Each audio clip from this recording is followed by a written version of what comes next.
Good evening. Welcome to the DARC, the African Renaissance channel. I'm your host, Igho. I have with me Namdi, and I also have a guest today. His name is Confidence Chizoro Okeke. Confidence, please introduce yourself. Hi, I'm Confidence Okeke. I was introduced to this channel by watching a Search for Uhuru, and I'm based in Corona, California right now.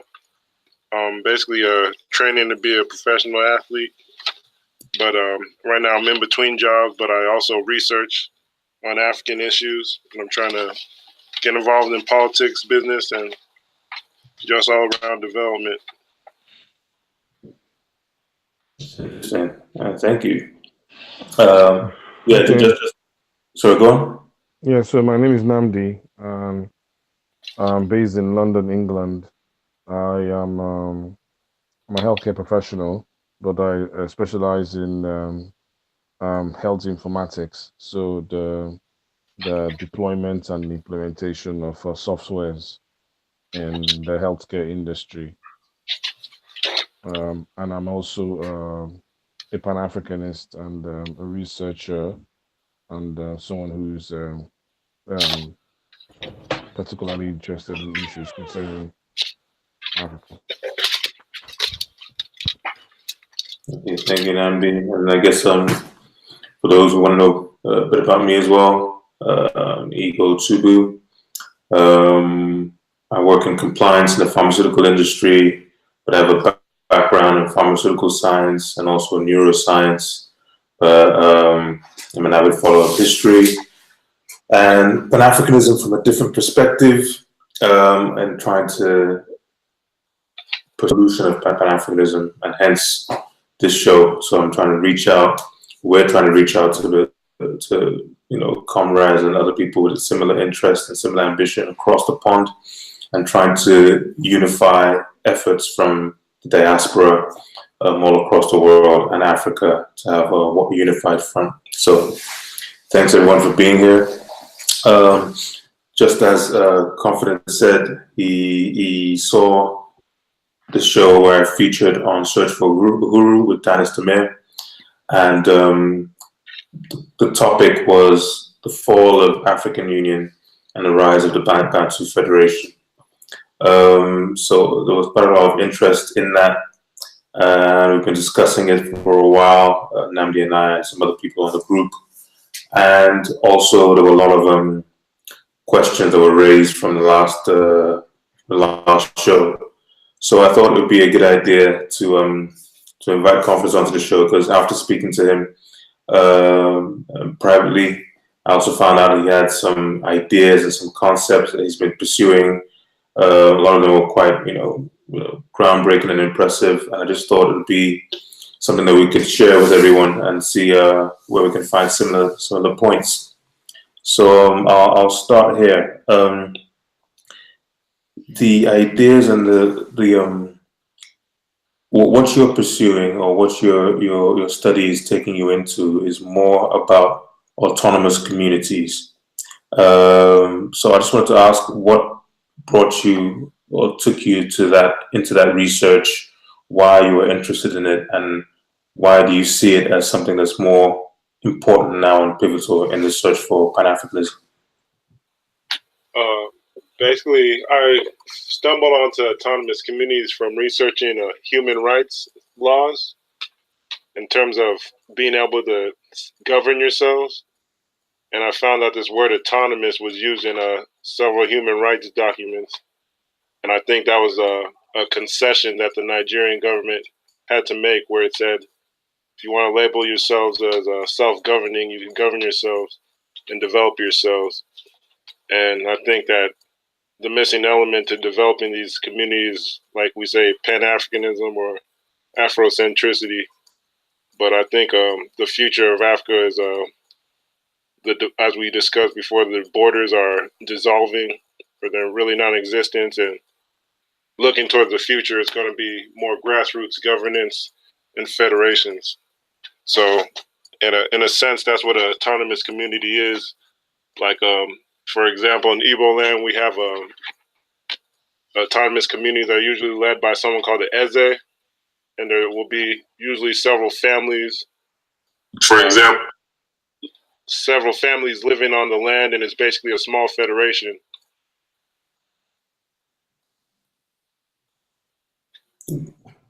Okay. Hello? Do you hear me? Yeah, I can hear you. Go ahead. Yeah, so basically, that's how I found out about it. But I've also want to say that there's several. These kind of formations are all over, like the Western Hemisphere in the USA. There's at least one that I know of in Jamaica. There's about 10 towns that are basically autonomous, dating back to slavery days, where people would run away and set up their own communities. And in Brazil, they have a large program where people basically have the same situation, and it's called Quilombo, where they have basically these were war encampments where Africans would run away and set up their own autonomous governments and communities. And I think at this stage, we should be about linking them up and synchronizing them and seeing what common interests we can form. Okay, thank you. That's yeah, that was news to me, hearing about Quilombo. We all know that there are a lot of Africans who are descendants of slaves taken to Brazil in the transatlantic slave trade, and a lot of them are still disenfranchised as we speak. So I never knew about these autonomous communities in there, or even could envisage that would be even the sessions for that or allowed. So that was quite news. Still on autonomous communities, I know Namdi knows of some that currently exist in Nigeria now, particularly in Imo State.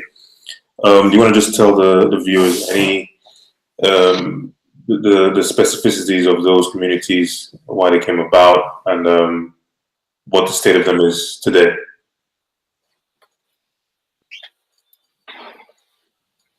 Yeah, I am aware of the existence of autonomous communities as they're described in Imo State. I think that its emergence was born out of the need for communities to be more independent on how they govern their affairs. So successive governments have tried to look for solutions on how to address the issues that the various communities face at the local level. So I think the last 10 to 15 years, we saw a surge in the number of autonomous communities that was given, particularly in Imo State, because I think Imo State in particular has one of the largest numbers of autonomous communities. But from what I've been able to gather in the last 2 or 3 years, I don't think that experiment has worked because I don't think it has worked. Perhaps maybe the structure of and how the emergence of the autonomous communities was delivered in those state in that state. Perhaps maybe there may have been a problem associated with that. But from what I could gather, that from friends and family members who I know who are living in those states, there is a sense of failure on how the autonomous communities have essentially turned out. Rather, what we are seeing, we are witnessing an increase in the demand for more autonomous communities. So I don't know if we're literally moving to the point where it's beginning to look absolutely ridiculous, where each street is actually trying to get autonomy. Each family is trying to get autonomy. Everybody's trying autonomy. Autonomy is now a term that people in the grassroots are now using just to get money off the government, or just to be able to confer chieftaincy titles to people in the way of generating revenue for themselves. So it's been largely politicized, and it's been largely abused.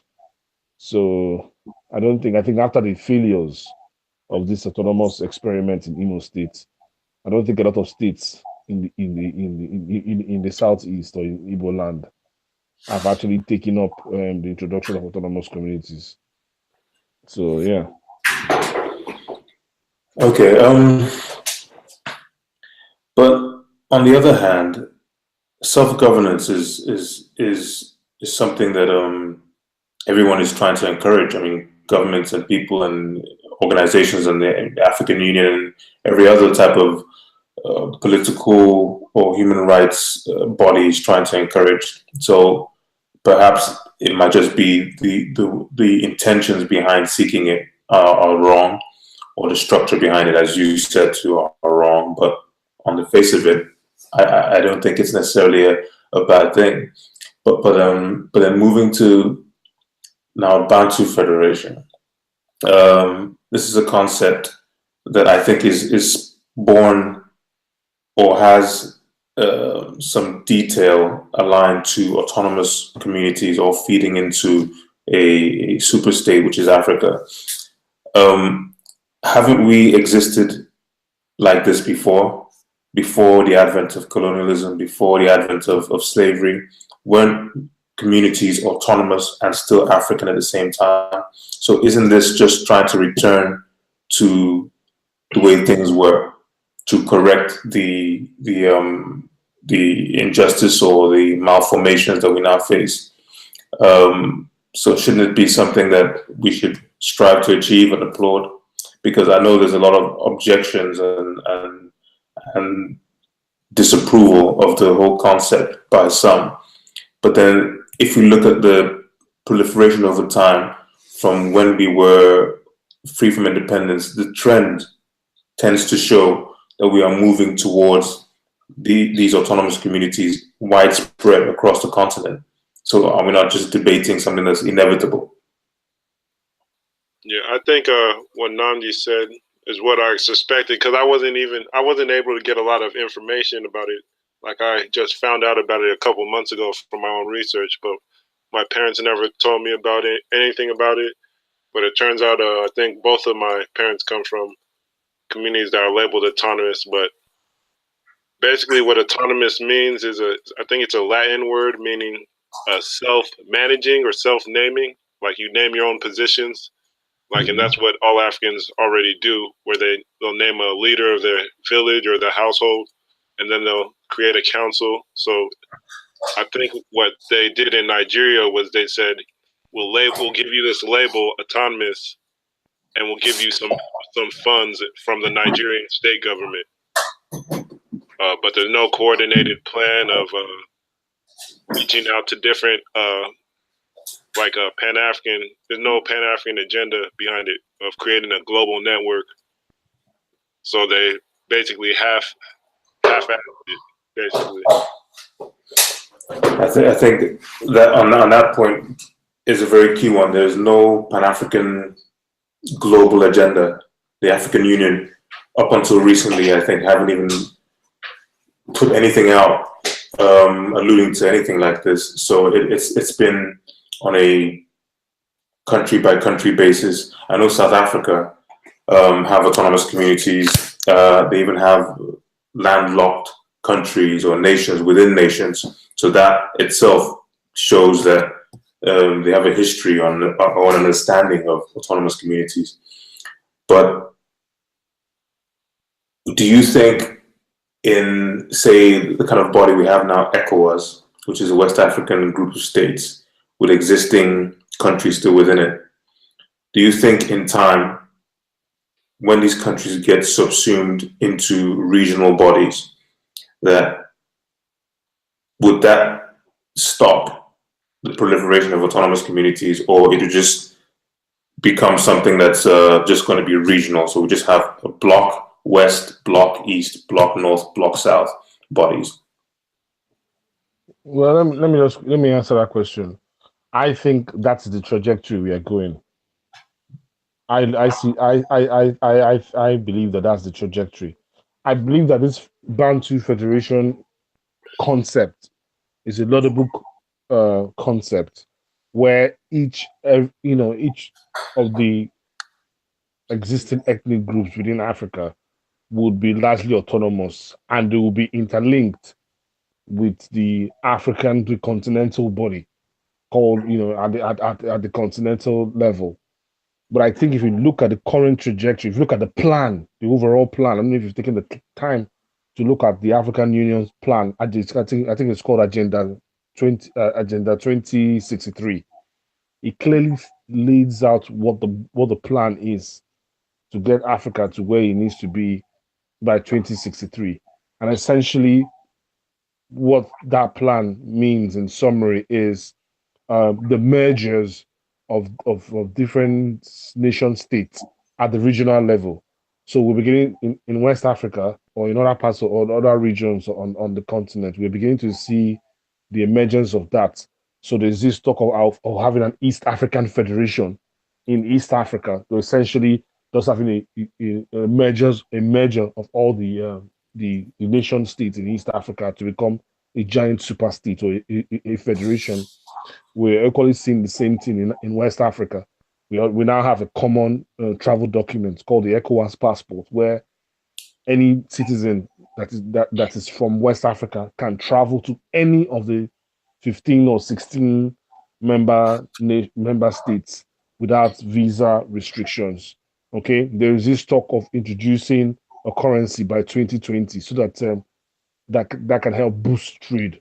So all this is accumulating to the point where we have regional integration at different level and eventually continental integration. I think when we do get to that point, this is my own theory. I think when we get to that point, we will then get to the next phase, which will be another fragmentation of the continent.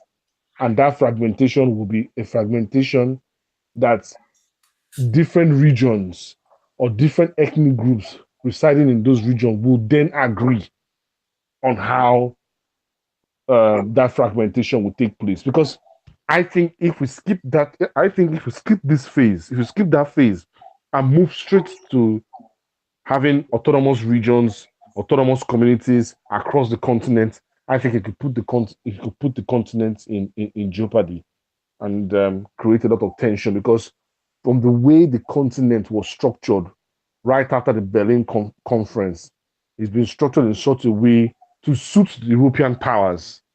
So unfortunately, a lot of African leaders that took the mantle of leadership after independence continued these processes, and that's, I believe, one of the reasons why the first 2 decades post-independence was very turbulent. We saw the emergence of the Biafra War in Nigeria. We saw the apartheid struggle in South Africa. We saw the crisis in Congo that essentially split Congo into two, and Congo has has not even been the same since then. We saw the civil war in Liberia. There were the crises all over the continent from the 60s to the 80s, and I think this is largely due to the fact that the way the continent is structured. But so far, post 1990 to 2017, the number of crises on the continent has reduced. But I think that's still not enough. People still want more. There are calls across the continent for people by different ethnic groups on the need for them to be autonomous, on the need for them to be free, for them to have the ability for them to control themselves. And I don't think we should ignore those calls. But I think the right thing to do is to move towards regional integration, continental integration, then a defragmentation of the continent to suit the yearnings of those people. But whilst we're moving into regional integration, internally the various countries can be restructured to suit the yearnings of the aggrieved voices. For example, in Nigeria, there is this call now to have the country restructured in such a way that the country would then be operating as a true federalist state, where each state or each region would then be truly autonomous on how it generates its revenue, on how it funds taxes, on how it polices states, provides security, education, and healthcare. So that's the current debate now that's been raging in Nigeria in the last couple of months. We just saw the emergence of a new president in Ethiopia from an Oromo tribe. This is the first time the Oromos are producing a president in Ethiopia. The presidency and the political apparatus in Ethiopia has been largely dominated by the Tigrans. Tigrans account for those 6%. So these are the the various ways I think countries are using to address the cries, the yearnings of different calls within their nation state that are calling for more autonomy, calling uh, for more control on how they govern themselves. So yeah, I mean that's just my own opinion, though. Okay, thanks for that. So you're not opposed to self determination on a more local level and self government on small local levels feeding into a larger or super federated state. You're just worried about the steps at which to get there or when to actualize that. Am I getting that right? Yes, yes. I'm just worried about the step. I think eventually we're going to get to that point. Again, we're eventually going to get to that point where we're going to have multiple ethnic groups all linked into the continental stage. But I think if we skip that phase, like I said, if we move to that phase directly, then there's bound to be a lot of crisis because these cries are not cries that are restricted to just one region. They're continental wide cries. I mean, the people in southern the Sahel. This is why there's a region in Morocco that has been fighting for autonomy to be independent from Morocco since the 60s. And a lot of countries in Africa supported that country. And because of that, Morocco pulled out of the African Union, only for it to rejoin the African Union, I think, a few years ago.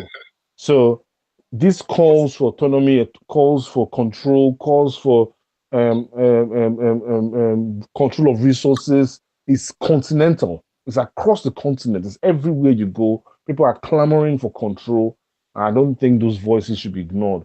But the way and manner we go about it, we play a crucial role in how we stabilize and essentially transition the continent to a place where it needs to be.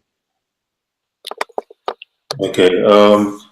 Confidence. I want to ask about what you've come across in your searches. I know you've focused on autonomous communities, and you've come across some information with regards to uh, family structure and the differences in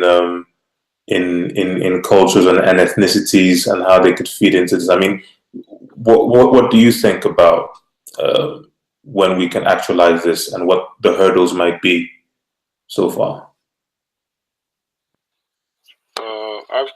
I've come across. I want to say I don't know if you guys read the article that I shared in the chat, but there's actually the African Union just said that they're going to create basically autonomous communities for the diaspora to return. Did you guys? And to actually create, which I saw today, not just to return, but for the diaspora to create the communities themselves the way they want it to be created. Yeah, so that was interesting. But as far as things like creating problems, I don't know. I think that the way the continent was structured, it was structured basically like a plantation. It was just carved up for people coming from different countries to come and pirate it. So the system that's in place, a lot of it is just based on piracy, stealing, and it's just a window dressing. A lot of the governments that we have is window dressing. So it's up to the people to develop themselves and develop integration with each other at the grassroots level and common interests at the grassroots level. I don't think that somebody sitting in a president's house or somewhere there, where a pirate's house basically can come and make a declaration or organize people to integrate. Because there's a lot of issues with religion, science, traditional science versus Western science, political structures. That those issues aren't going to go away. There's also the race issue. That's why Morocco and some of these North African states left the African Union, and now they're rejoining. Now that they see people in the diaspora and around the world starting to link up, they're trying to restructure the African Union to be more friendly to them. So that's why I see that's going on. But I think the African Union overall is basically a mixed group, people with different agendas. So it's sometimes you might see something go the way that you want it for the Bantu people, and then you might see it go another way. But I don't think we should rely on these governments to push our agenda at the grassroots. It'll be a mixed results, and you don't want to sit back and wait for them to do what they're going to do and cross your fingers. I agree. I mean, I'm a bit. I've always been a bit pessimistic in the projects that they've been that they've been undertaking so far. I mean, we had a show previously called African Infrastructure Mega Projects, a step in the right direction, but is it too soon? Because I feel that before you start building bridges and roads and taking down borders and just allowing people to move freely, you have to have projects of integration, and I mean social integration, before that happens. At no point creating a bridge or opening a border to say everyone mix and be happy when people don't speak the same language to each other. People are going to be moving in large numbers and fighting for resources. And we've seen what happened to some Nigerians in South Africa when they were attacked. So I felt they've completely ignored, they've jumped a step, they've ignored the integration step socially before they just open it up infrastructurally. And they just that's just heading towards a kind of disaster. I mean, what they should have done, they should have focused on education from when they devised this Agenda 2063. So they should have said, okay, in Ghana, we're going to teach Swahili. In Kenya, we're going to teach Twi. It's going to be a mandatory language course that you're going to have to do. You're going to have to learn Oromo. In South Africa, in Ethiopia, they're going to have to learn Xhosa. So make people start get aware of the people that they're going to be communicating with. Make them start to learn about the cultures as well. But that's non-existent now. It's still the same colonial education that's always been there, that's still there, but then they're opening the borders. And I just think that's a recipe for disaster, especially when Agenda 2063 has Pan-Africanism literally repeated numerous times. It starts to question, what do they mean? I mean, I've read a document, I even have it up now, and they say the things that they mention are so grand, but I'm not sure that it's practical in what they're doing. Okay, well, moving on from that, there is the other thing in Pan-Africanism itself. Do you feel it's changed or evolved somewhat from when the term was first coined, from when Kwame Nkrumah was talking about it, when he talked about Pan-Africanism being a kind of scientific and social Pan-Africanism? Do you think now, with the Agenda 2063 and the solution of these borders, do you think it holds the same meaning, or it's a bit different? I was actually going to mention that before you asked your question, that the definitions have changed from even before Nkrumah. Nkrumah changed the definition. And there's a scholar, Chinwezu. Have you heard of him? Chinwezu, no, I haven't. He wrote a book called The West and the Rest of Us. And he basically goes into how the term Pan-Africanism was created by Black people in the diaspora. And the agenda was basically to unite all Black states and all Black people into one political body. But they had a lot of problems with being westernized, being colonized mentally. So some of their initiatives failed. But then Nkrumah studied that, and he changed it from Pan-Africanism, meaning all Black people, to meaning the whole continent. So anybody inside Africa is an African by his standards. And basically, he didn't create development programs that would integrate the diaspora or integrate people socially. So there was a lot of that's resulting in a lot of our stagnation, where you might see a so-called Pan-Africanist leader in one country, they rise to the presidency, but they didn't develop the people at the grassroots. So when you kill one leader at the top, then the West can install a puppet leader and derail your whole project for decades. So that's what happened. And Chinwezu actually has he actually does talks on this site and hosted in Ghana called a BB Tumi, and that means Black Power in a Twi. But he's been talking about this for a long time. How the word Pan Africanism has changed, and the word African sometimes it's used to gaslight or misdirect us from some projects like the African Union. So we see a lot of contradictions there. But Pan Africanism was invented for organizing Black people to stand up against oppression. But that's not what it. That's not the form that it takes when some people are talking about it. And I think this is actually a very key problem, because in the conversation we had the other day on Search for Uhuru, there were people in Ethiopia and from I think Eritrea who were saying, okay, in this Bantu Federation, would they be considered Bantu? Where does Bantu start? Where does Bantu begin?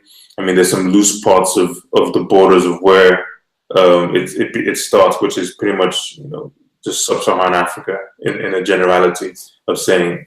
But then, if we're talking about Pan-Africanism, there's some parts of East Africa that are heavily Arabized, and then there's also the African Americans and all those Africans outside the continent. Now, as a Pan-Africanist now in 2018, do we take in the whole of Africa? Do we cut out Arab Africa? Do we take in Africans from Brazil, from Europe, from the United States? Or do we just focus on Africa? I mean, Namdi, what do you think? What's Pan-Africanism to you? Or what should it be? Well, for me, Pan-Africanism is the coming together of people of African descent within and outside the continent, coming together and working towards a common goal or common objective. That's a summary of what I think Pan-Africanism is. But then you say of African descent, that's very loose, because the Afrikaans could say 500 years being there, and they're of African descent. So do we have to say black? Do we have to say black Africans, or do we just say black, period? Because there's a statement written on paper, people of African descent are Egyptians, are Tunisians, are Libyans, are Algerians, are Moroccans. They are of African descent. So do we have to start being very specific and clear in what we're saying here? Otherwise, it can just be corrupted by different powers and other entities. Well, I don't know. Wow, I don't know. Well, if we want to look at it from that way, I mean, I knew we had the discussion before. What do we do with the North Africans? What do we do with the Afro-Asiatic people in our midst? People like the Fulanis and parts of people in East Africa that don't identify themselves as Bantu or even Africans. And some Somalians, they don't even call themselves. I've spoken with some Somali people. They don't even like to describe themselves as Africans. They describe themselves more as Somalis. That's what they call themselves, or Ethiopians. They like to call themselves Ethiopians. Even Sudanese, the Northern Sudanese. I'm not talking about the Southern Sudanese. The Northern Sudanese, some of them like to describe themselves as Sudanese Arab. The current president of Sudan, Omar Bashir, he doesn't describe himself as an African. He describes himself as Sudanese Arab. And and I don't blame him, because if you look at the guy very well, you will see that the guy has some Arabic genealogy, or some maybe down his family tree somewhere. Maybe I don't know, whatever may have come from the Middle East. I think if you read this book, The Destruction of Black Civilization, Dr. Chancellor Williams described how the Arabs came from a tiny village in what we today know as Mecca, and spread to other parts of the world, including North Africa, where they settled and built an army such as the Mamelukes that they used to conquer most part of Africa. So we have this problem there. So what do we do about it? Do we go to war with them? But that's another option. Do all the Bantus, do we unite all the Bantus and use it as a tool to wage war against them? I believe that a population explosion is happening in Africa as we speak. And this population explosion is happening predominantly in the areas that we describe today as the Bantu areas. Population in North Africa is growing, but it's not growing as fast as how we see in sub-Saharan Africa. You know, there are projections that put the population for Africa for 2050 to be around 2 billion, and 2000 for about 4 billion. A significant percentage of this population will come from sub-Saharan Africa, not North Africa. So I think that in the coming decades, there will be a lot of pressure from the sub-Saharan part of Africa to reclaim a little of land in the north as their own population there begins to stagnate and stabilize. So these are issues that I think that we will need to address in the future. What will then happen when it comes to that point, when we begin to struggle for resources? We already see a conflict that's brewing between Egypt and Ethiopia over the control of the Nile River, and no one is saying anything about it. Ethiopia is continuing with the building of the Grand Renaissance Dam, and Egypt is saying that if you complete this dam, it's going to have an impact on our national security. So these are, I think, are like crucibles, are like flashes of what's coming in the future as the population on the continent begins to expand, and there will be an intense struggle over the control of the resources, especially from the Bantu areas. Especially the Bantu people living in the predominantly Bantu areas begin to explode. So yeah, these are potential issues that we need to talk about in the future. I agree with that as well. I think it's only a matter of time. And to be honest, I know everyone talks about the transatlantic slave trade a lot, but they've largely forgotten or kept on a hush the trans-Saharan slave trade, and we saw last year where it still occurred again. So I know in the minds of many sub-Saharan or Bantoid people, they're watching until they get their feet firmly on the ground. But eventually, a reclamation of that land will have to occur in time. But for now, when we talk about the Bantu Federation, we're just thinking about just beneath the Sahel, literally from the latitude of Nigeria all the way down is what we're talking about. From the latitude of the tip of Nigeria all the way down.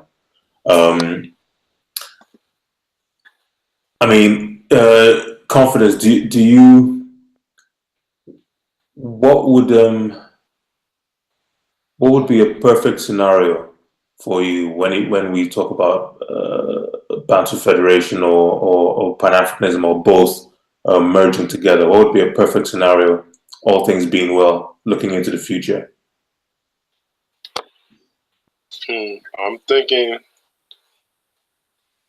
Really, I'm just looking at history from like when we talk about Somalia and North Africa, there are still some black populations there, Sudan, and even in the governments that are colonial structures, there are some people who are conscientious, and there are some communities that are conscientious and allied with what we say sub-Saharan or Bantu cultures, and they are structured similarly as autonomous communities, even in Ethiopia. So they made some concessions where they basically have autonomous regions, and they label them that. But I think that we'd have to create, based on what I've read from our history of classical African civilizations, we'd have to create a law system, a charter system where the basic laws are laid out and basic institutions of banking and shared economy are laid out. And in our ancient civilizations, maybe that would be a temple where people would come to and collect tributes, collect taxes, It might not be coins or dollars. It might be animals or livestock or grains. And we had the common banking institutions, and that's when you see the proliferation of Asiatics into Africa. They came with their own religions, and those religions were political and economic systems and institutions where they create an empire and they destroy indigenous institutions and replace them with something like mosque where they collect tributes, caliphates, things like that. And that happened even before Christianity. We see Haile Selassie, he was a Christian emperor, and some of those people in that coast, they made empires with based on Christianity. But I think we're seeing a resurgence of what we might call Bantu confederations that are indigenous. We're having a renaissance right now. So I think there'd have to be a charter. I don't know, in ancient Egypt, they called it Ma'at.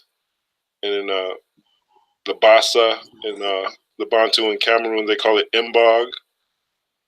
Igbo, they have one called Omenala. And we have related systems of a charter, but I think in these modern times, we'd have to write down certain things instead of being oral constitutions and charters. And I think aside from classifications, we could create a federated system where people would have to follow the charter and we'd have shared interest in economy, but we might have different classifications as far as ethnicity. That's how I see it. That's very good. And then what do you think about the diaspora in particular? I know they had a charter where they said they're trying to get the diaspora to create autonomous communities. But what do you think? Well, how do you think the diaspora would view a Bantu federation? I mean, a lot of them. I personally feel it would be easier because now that there are some people or a lot of Americans who don't know where they would fit in. They want to reconnect to Africa, but they don't know which state they fit in. They don't know which culture, which group they fit in. But if we just generalize it now to Bantu, that would make it a lot easier for them to feel that they can slot in because they know generally they are Bantu, at least most, and it would make more sense. And I know they have this kind of genetic testing that people do, and now they can tell you from what region of Africa you are in. In general, they mostly was from West Africa, which is Bantu Africa. Mm-hmm. But if we have the groups as we are now, there's Yoruba, Igbo, Hausa, Fulani, all that, some of them might not know where they should go. Should they go to Sierra Leone? Should they go to Nigeria? Should they go to Ghana? Should they go to Angola? But if we make it a Bantu state, then it's you can pick wherever you want to go to. But that's my personal opinion. But how do you think people in the wider diaspora would view this? I agree, because even when we think of the ethnic names, a lot of or what we call ethnic nationalities, a lot of us don't even know what they mean. But so I've been researching a lot. I think, for example, Igbo, I think it means, from my research, it means irrigationists or farmers. It wasn't actually a single kingdom, but it was like a label for people who had a certain job or a certain lifestyle. So when we say Bantu, that might be more of might just be talking about Black people, right? Yeah. So, but basically, I've been looking at a lot of these systems are similar. So basically, it would look like we'd have to have the people who settle in a certain land, they'd have to have a charter, a leadership system, a mental conditioning system, what people call spirituality. They'd have to have that. And basically, they'd be said. That's basically the only difference is that language and religion. But I think a lot of people are actually moving towards. They've been moving towards what we're talking about for a long time. Even if we look at Haiti, they actually have a system that's comparable to maybe a compound situation. Living compounds. Okay. It's called the Laku, the courtyard, where a group of families will own land together, and they'll have like a chief of the courtyard who does the Yoruba or the Congo ceremonies, and they're basically confederated neighborhoods, and they have like I think maybe even thousands of these, like the autonomous communities, basically. But a lot of their names have been changed and things like that. So, but basically, they are a federation in Haiti, and I know that's a lot of black families in rural areas in the USA. They used to be organized like that, but a lot of them don't have land, so I don't know if they still do it. But I think that's it's just a natural progression. And if we look at ethnic groups, they name themselves after sometimes they name themselves after a local area or their family members. So it's just, I think it's just a natural thing that they'll create new names for themselves under Bantu or whatever we want to call them. Yeah, I agree. I agree. And then almost coming towards the end, the I think there was a question that was asked on the last show, which was, can the Bantu Federation exist alongside the African Union, or would one have to give way? I had to think about this, and I initially my response was yes, one has to give way, but I think I might have changed my mind because looking at Agenda 2063 again, there's a lot of onus on citizen involvement and citizen participation, and especially what came out today or yesterday about from the African Union about diaspora creating a community in Africa. It just led me to believe that it has to be citizen led, this Bantu Federation, and eventually it can work alongside the African Union. But I think the mandate is completely different. Mm-hmm. I think the mandate of African Union is very generalized along prosperity and projects and roads and education for all, no crime, and empowerment of women and children and education.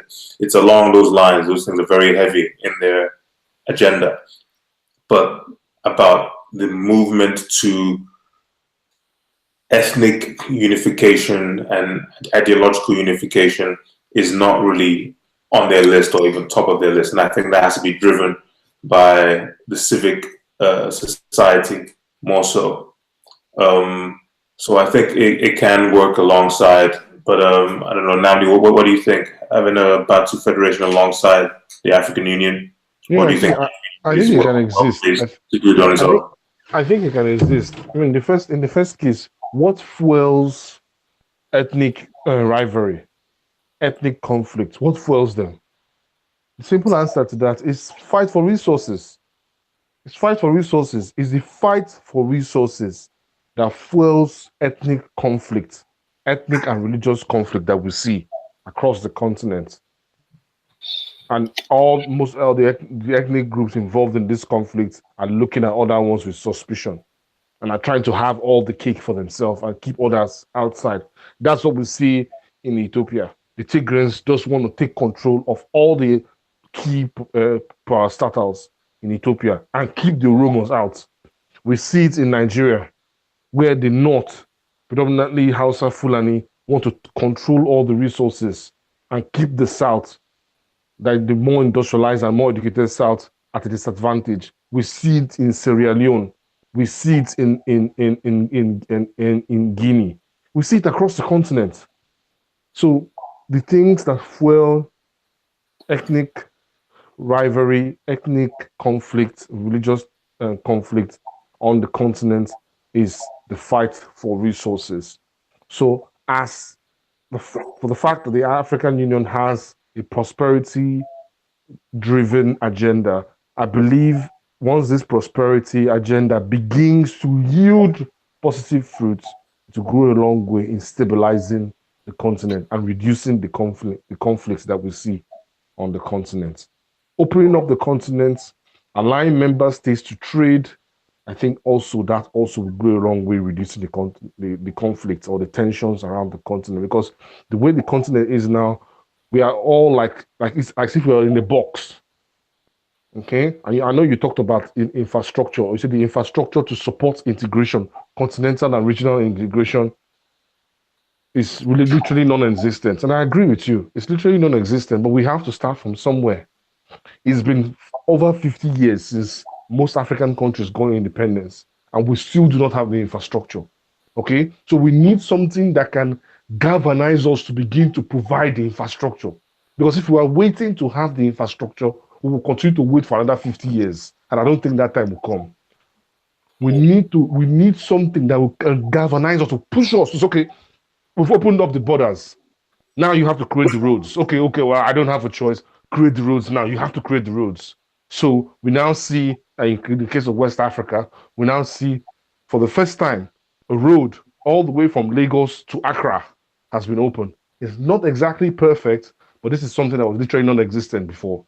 Now we're now seeing discussions being had now about potentially opening up a railway that's going to cut across West Africa. We see the same thing now in East Africa. Okay, they are still having discussions on how this East African Federation is going to look like. They've not even concluded discussion, but one thing they've concluded on is the need for them to have regional integration. So as such, they've opened up the ports in Djibouti. They built a railway that's going to run from Djibouti into Mombasa, and it's going to cut into key areas in Uganda and Kenya. So again, the infrastructure are not existent at the moment, but we use this current drive across the continent for regional and continental integration to begin to lay the foundation for this, and creating jobs as well to the teeming population. By 2025 to 2030, Africa is geared to have the youngest working population in the world. So there's need for them to create jobs for all these teeming youths that are going to be springing up. And some of these jobs may not necessarily be in the areas where these youths reside. We might have youths who may need to go to Addis Ababa to go and work. We might have youths who may need to come down to Lagos to take part in construction work.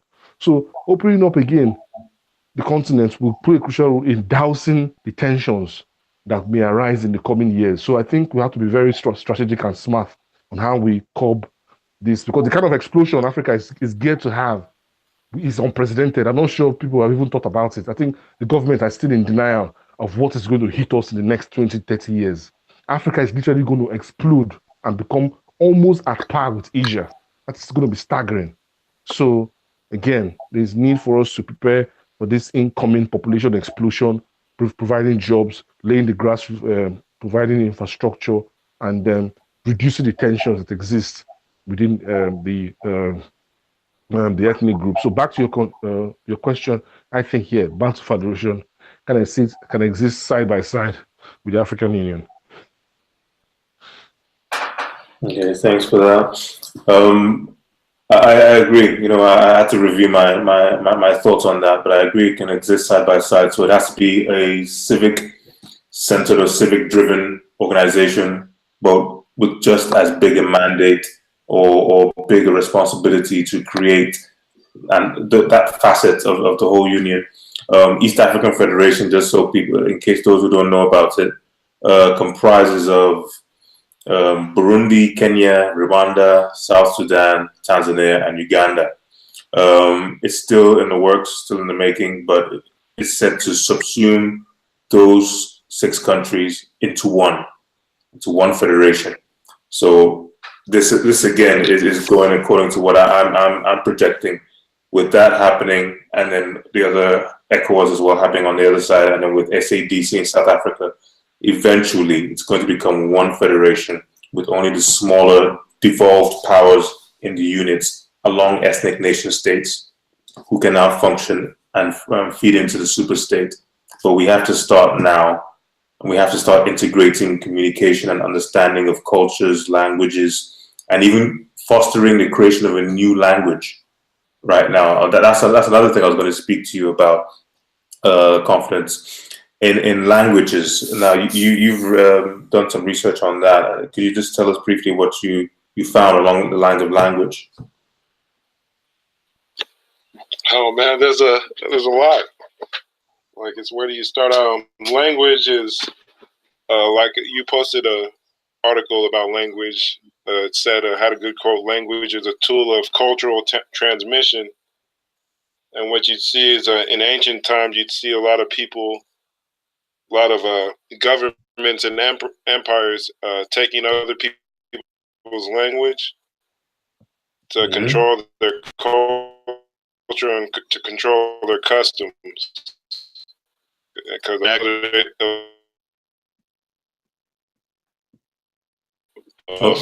a tool for customs enforcement.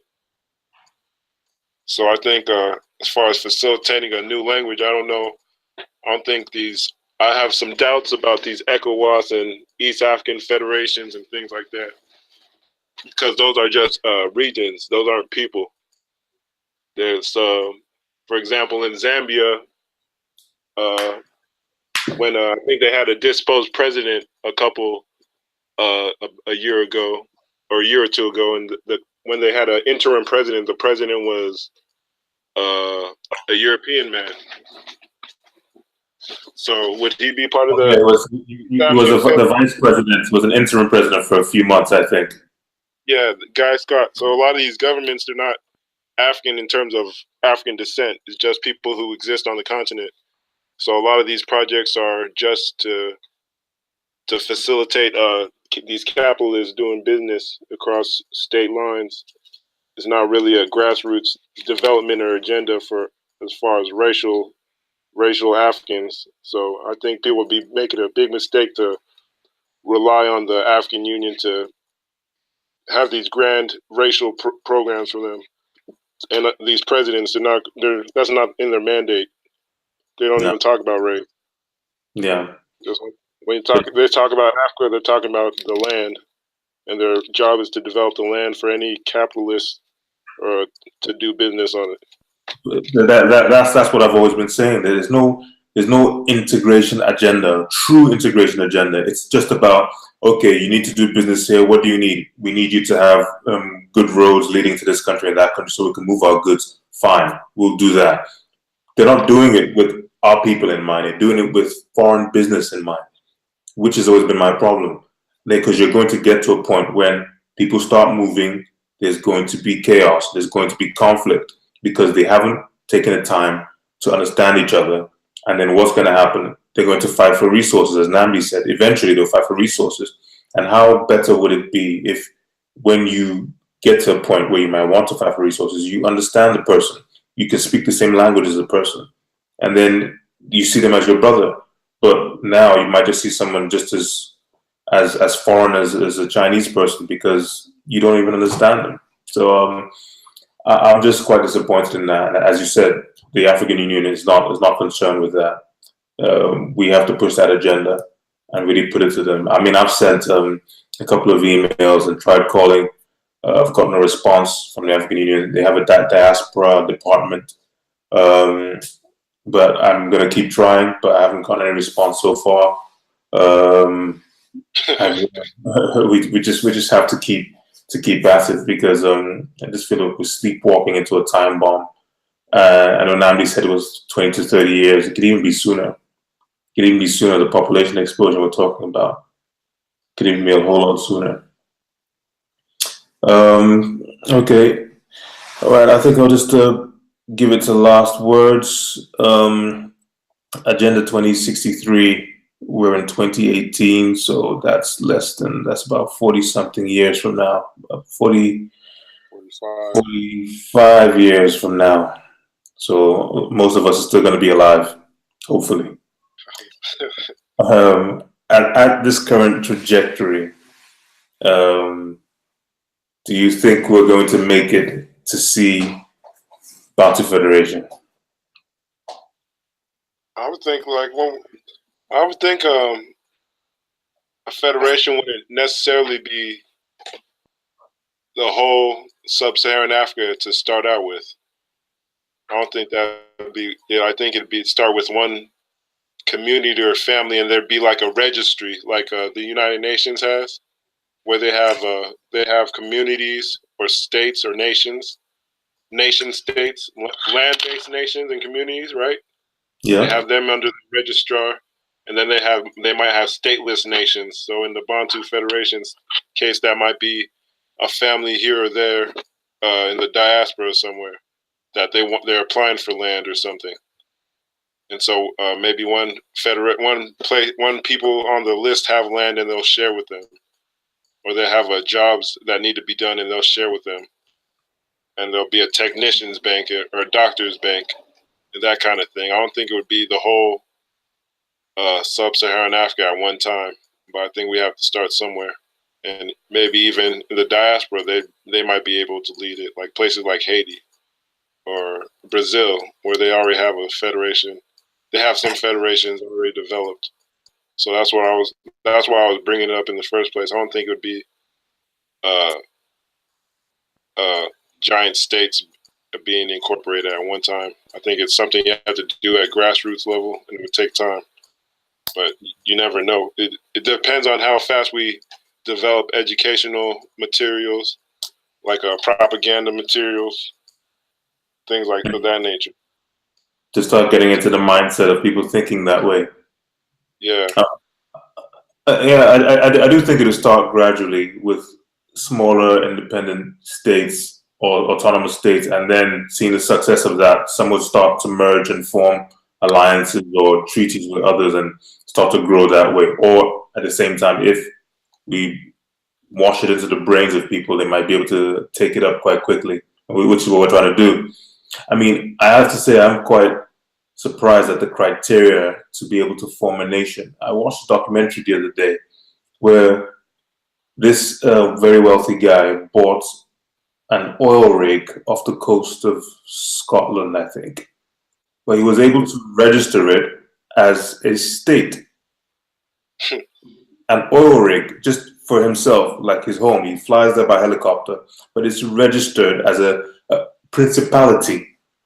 It's registered as a principality. And I was like, you could do that. So registered where? With who? With I think it was off the coast of Wales or Scotland. One of them. This is obviously in Europe, not in Africa. But I'm just saying, obviously, there's a kind of United Nations kind of criteria in that because they have to recognize states and principalities and countries under the United Nations. So yeah, this was registered as a principality or state, just an oil rig. So talk less of nations who have populations of 8 million who now are not able to function as states or as nations or as autonomous nations themselves. So I think people need to start knowing their rights and knowing what they have the ability to do, which they probably haven't known before. And they should just basically appeal to say like the Igbos, for instance, who've been petitioning for Biafra. I think they've gone about it the wrong way. They could have gone about it just by merely trying to seek a larger autonomous state from individual ones, which they've already got some in Imo State, as Namdi said. But they could have tried to grow it that way rather than agitating through a kind of more violent means. It's about people knowing their rights and knowing what their capabilities are as citizens. I think this is what we're trying to put out to the masses as much. So, Namdi, any last words?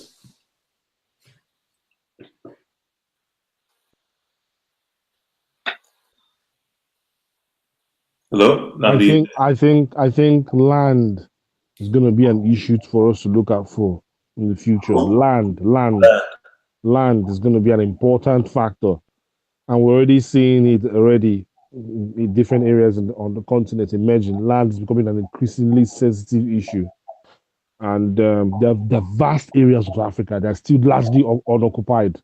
The areas that are largely dense, and the areas that are still vastly unoccupied. Okay, one of the ways I think these lands can now be occupied and be put to use again is by opening up the continent and allowing people to move. Okay, allowing people to move will allow people to settle and to make use of these lands. There is this the current drive for the African Development Bank is to really drive infrastructural, agricultural production, speed up agricultural production on the continent, and I think these targets that the African Development Bank and the African Union has to make Africa self-sufficient in terms of food by 2030. Okay, so that's about less than 15 years from now. So a lot of land will be required to literally turn, large areas of the continent into this massive, gigantic, and farm. The way we could be turning out all kinds of infrastructural and agricultural produce. So land is definitely going to be an issue for us to look out for. And I think one of the ways we can maximize the utilization of this land is by opening up the continent and allowing people to move and travel and do business a lot more easier. Yeah, but overall, I'm optimistic of the future of Africa. I believe not just trying to say it and make us make like a kind of feel good make us feel good. But I strongly believe that the future for the continent is very bright, and then that one step after the other, we will overcome the challenges that we face. Okay, thank you both for that. So I think that's a general consensus that we differ slightly on the timing of when it would come to fruition, on slight formats or scales, but I think we're all in agreement that eventually that sort of federation, be it called Bantu or not, would come to pass.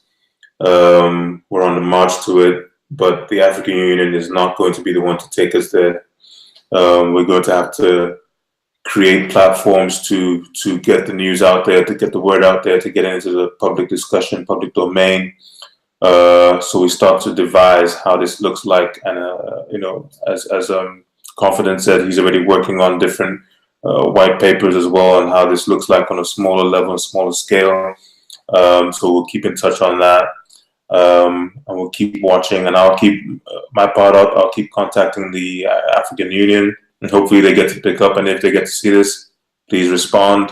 We're looking to create more of an awareness, to get people to start to integrate in their thinking and in their ambition, so we don't just find ourselves opening roads for us to just crash. And on that note, thank you both for participating. Thank you for your views. And if you want to tune in next time, subscribe, like, and we'll speak again next time. And have a nice evening. Peace. Peace.